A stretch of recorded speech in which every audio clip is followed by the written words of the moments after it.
పొద్దున్నే ఏ మొహం పడితే ఆ మొహం చూడకు. అత్తయ్య ఏదో ఉండనా లోపలికి వెళ్ళు. భగవంతుడా. థు, పొద్దున్నే నీకెందుకులే మా పళ్ళు, అవి అక్కడ పడేసి లోపలికి వెళ్ళు. పర్వాలేదులే వదినా, ఇందులో తప్పే ఉంది. తప్పే ఉంది అని నిలదీసి అడిగితే నేనేం చెప్పను? నిన్న పొద్దున్నే నీ మొహం చూశాక ఆ పక్కింటి ఆయన కాలు జారి పడ్డాడట. వాళ్ళ ఆవిడ ఒకటే తిట్టిపోసింది. థు, పొద్దునే లేచి ఎవరైనా కాస్త మంచి మొహం చూడాలనుకుంటారు పాపం. ఏమే నీళ్ళు, నువ్వు వెళ్ళి కాస్త కాఫీ పని చూడమ్మా. వెళ్ళు.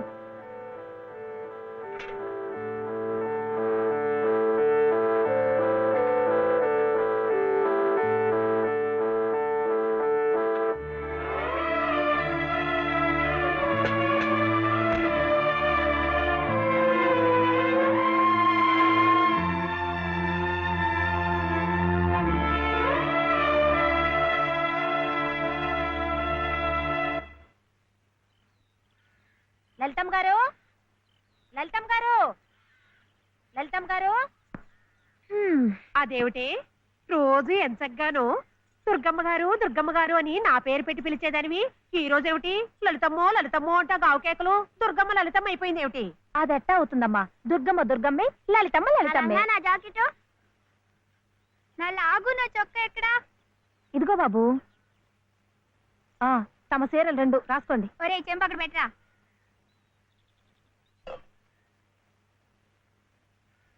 రా బాబు, ఇదిగో మీ అమ్మగారివి 6 చీరలు. మరి జాకెట్లు ఇదిగో ఉన్నాయి. ఇవి నీ చట్లు నిక్కర్లు, జాగ్రత్తగా పట్టుకెళ్ళు. అమ్మో ఇన్ని బట్టలే? మొగుడుతో కాపురం చేసే నేనే ఒంటి మీద బట్ట రాతి మీద బట్టతో అఘోరిస్తున్నాను. మొగుడు లేని ఇవిడి గారికి అమ్మా రేవు 6 చీరలే. ఇట్ట ఈ స్త్రీలకి ముస్త్రీలకి ఆయన గారి సంపాదన అంతా తగలేస్తే నేను నా బిడ్డలు అడుక్కు తినాల్సిందే. చిచ్చి, మీ బట్టలే అనుకున్నాను. మీ మనసు కూడా నీరకాయ పట్టి మురికెత్తిపోయింది. ఒక్కసారి మీ ఆయన గారు ఉడకేసి ఇస్త్రీ చేస్తే నా స్వామి రంగా. ఏమిటే గొడుగుతున్నావు? అబ్బే ఏం లేదమ్మా. అయినా మీరు కూడా ఏందమ్మా, దేవుడు ఏదో చిన్న చూపు చూడబట్టి ఆవిడ మీ ఇంటికి వచ్చింది గాని నిన్నటిదాకా ఆవిడ లక్షణంగా బ్రతికిన మనిషేగా. అంటావు మధ్యలో నీ సమయం పోయింది. బట్టలు ఎక్కువేస్తే డబ్బు బాగా గుంజొచ్చని నీ ఆలోచన. ఆవిడ గారి బట్టలకి మీరేం డబ్బు ఇవ్వక్కర్లేదులేండి. పుట్టాడు కష్టంలో ఉంది. ఆవిడికి ఈ పాటి సాయం చేస్తే పుణ్యమైనా దక్కుద్ది. ఆహా, అంత పుణ్యం కావాలంటే నీ కొంపకి తీసుకెళ్లి నెత్తిన పెట్టుకు పూజించు ఈ సంతని. ఆవిడ రావాలే గాని ఆ మాత్రం అన్నం పెట్టలేకపో. మా కొంపలు ఇరుక్కు కావచ్చు కానీ మా మనసులు ఇరుక్కావు. మనసులు గుండెలు కోసి పెడితే సంతోషపడే ఘటాలు కావు. ముప్పుద్దులా మేపినా మనుషుల్ని పీక్కు తినే రకాలివి. అమ్మా అన్నం పెట్టవా? వచ్చి భుంచొద్దు గాని పద, బడికి టైం అవుతుంది. ఏమ్మా, పిల్లాడికి అన్నం పెట్టకుండానే స్కూల్కి పంపుతున్నావు? మాటంటేనే మూతి విరుపులైతే చాలా కష్టం. ఈ పూటైతే మానిపించావు, మధ్యాహ్నం తప్పుతుందా, సాయంకాలం తప్పుతుందా, రాత్రికి తప్పుతుందా? ఈ ఒక్క పూట ఆదా చేస్తే మాకేం మిగిలేదు లేదు. శుభ్రంగా కూర్చోపెట్టి వెళ్ళవయ్యా, వెళ్ళు. అది కాదు వదినా, నిన్న పొద్దున అన్నం తిని కక్కుకున్నాడు, అందుకని. పడ్డలేదంటే ఇడ్లీలు బొడ్లీలు చేస్తాననుకుంటున్నావేమో. 3 రోజులు అన్నమైనా కుండలో వేస్తే ఎగబడి తింటారు నా బిడ్డలు. వేడు అలవాటు చేసుకుంటాడులే వదినా.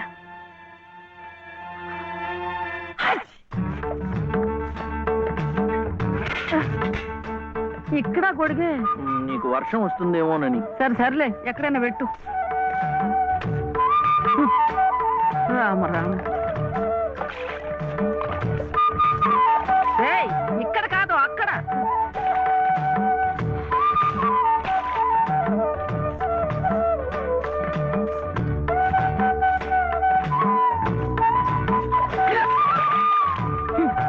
రామచంద్ర,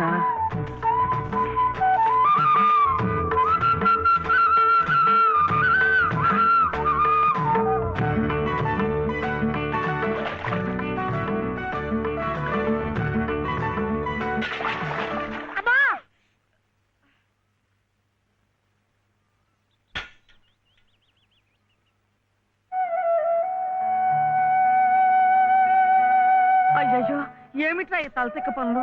చూడలేదు. సర్లే, బిడ్డ పూర్తిగా తడిసిపోయాడు. ఏమనుకోకమ్మా. పర్వాలేదు.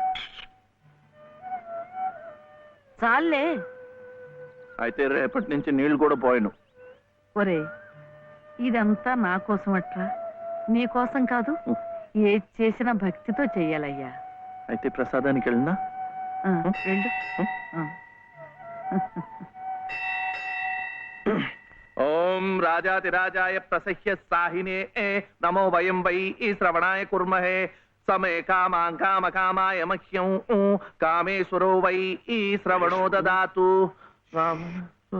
ఇంకా నైవేద్యం కాలేదురా. శ్రవణో దదాతు.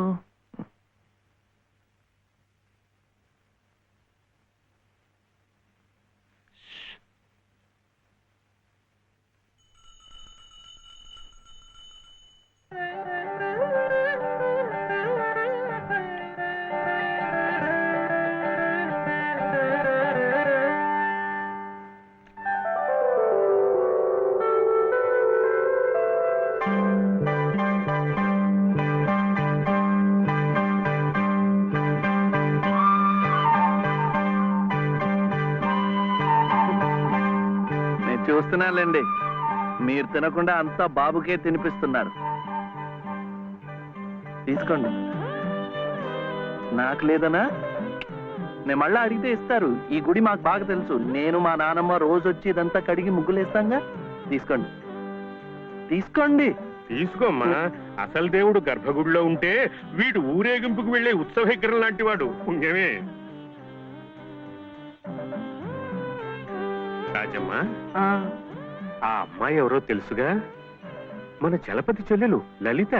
అలాగా, నేను గుర్తుపట్టలేదు.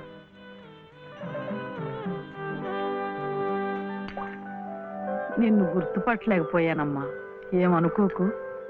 ఏమిటో మనిషికి ఒక చింత పెడతాడా దేవుడు. గంగిగోవు లాంటి మీ అన్నయ్యకి ఆ మహాతల్లి మీ వదిన ఎలా దొరికిందో. వస్తానండి. పదమ్మా. చూడమ్మా, ఇంత చిన్నతనంలోనే నీకొచ్చిన కష్టం సామాన్యమైంది ఏం కాదు. ఇలాంటప్పుడే మనసు చిక్కబట్టుకోవాలి. నేను ఎన్ని ఎదురు దెబ్బలు తిన్నానంటావు. కళ్ళ ముందే కాపురం చేస్తున్న కూతురు పోయింది. కొడుకు కోడలు పోయారు. చిన్నతనంలో జరిగిన ప్రమాదంలో మెదడికి దెబ్బ తగిలి నా మనవడు ఇలా అయిపోయాడు.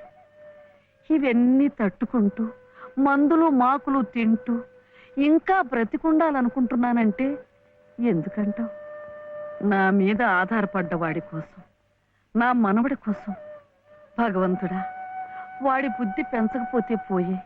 ఏ కల్మషం ఎరగని ఆ పసితనాన్ని అలాగే ఉంచు. చెప్పింది చేసే పట్టుదల, దీక్ష అవైనా ఇచ్చావు, అంతే చాలు అని రోజుకొక్కసారి ఆ దేవుడికి గుర్తు చేయటానికి ఈ కట్టిని ఇలా ఉంచాను. అమ్మా, స్కూల్కెళ్ళొద్దు. చాదస్తం అనుకోకపోతే ఒక్క మాట చెప్తాను తల్లి. నువ్వు కూడా ఒక మంచి రోజు చూసుకుని ఈ గుడి ప్రాంగణం తుడిచో, మెట్లు కడిగో, ఇంత సేవ చేసుకో. అంత మాత్రాన బాధలు తీరిపోతాయని కాదమ్మా. ఆ భగవంతుడి అనుగ్రహం ఉంటే ఈ కష్టాల సముద్రంలో పడి కొట్టుకుపోకుండా కనీసం మోకాటి లోతునైనా సాగిపోగలమని. ఆ లలితమ్మ ప్రసాదాలు పెట్టి పిల్లాడిని స్కూలుకు పంపుతోందంటే ఆ వదిలి గారు ఎంత అమానుషంగా ప్రవర్తిస్తుందో ఆలోచించు. అగో, నీ ఇష్టం వచ్చినప్పుడు అలా రావడానికి పోవడానికి ఇది ఏమన్నా ఇదనుకున్నావా? టీ గుంజీలు. ఏదో పొరపాటు అయిపోయింది. రేపటి నుంచి వాడి టైంకి వచ్చేస్తా. రేపటి సంగతి రేపు చూద్దామమ్మా. ఈ క్లాస్ అయ్యేదాకా గుంజీలు వేద్దావా అని. అప్పుడు కానీ రాంగ్ కుదరదు. ఒరే ఒరే, ఏమిట్రా ఇది? మీరు క్లాస్ అయ్యేదాకా తీగుంజలు తీయండి. వాడికి నాకు సామ్యం ఏమిట్రా? వాడు తప్పు చేశాడు, తీయొద్దు. మీరు తప్పు చేశారు. నేనేం చేశాను? వాడు ఎందుకు ఆలస్యంగా వచ్చాడో తెలుసుకోకుండా తీగుంజలు తీయమనడం తప్పు కదా. రే, ఎందుకు ఆలస్యమైంది? నువ్వు తీయొద్దు. ఏమ్మా, ఎందుకు ఆలస్యమైంది? వాళ్ళ వదిన బాగా చూసుకోపోతే గుడికి నిజమే కదా, గుడికి తీసుకెళ్లి ప్రసాదం పెట్టి తీసుకొస్తోంది పాపం. అన్ని మెట్లు ఎక్కి దిగాలంటే ఆలస్యం అవుదా? అవుతుంది. ఆ సంగతి చెప్పొచ్చు కదమ్మా. అంతే, ఆపు ఆపు. మాస్టారు, రేపటి నుంచి గుడిలో ప్రసాదం అయిన తర్వాత వీడు వస్తుండగా చూసి బెల్లు కొట్టండి. అట్టాగే లేరా. వెళ్ళు వెళ్ళు. నీ పేరేమిట్రా? బాలసుబ్రహ్మణ్యం. బాలసుబ్రహ్మణ్యం.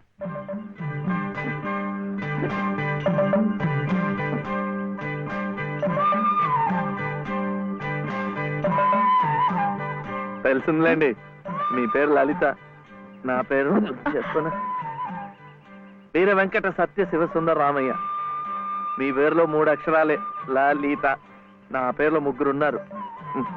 వీర వెంకట సత్య అన్నవరం స్వామి, శివ నేను, సుందరరామయ్య మా తాతయ్య. మరి మీ పేరులో ఎవరున్నారు?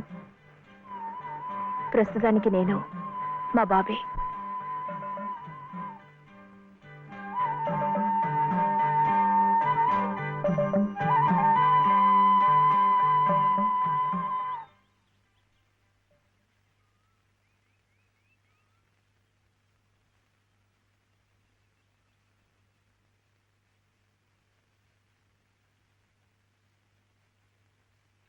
ఇలా సహాయం చేస్తే పుణ్యం, కానీ మొగాళ్ళు మాత్రమే చేయాలి.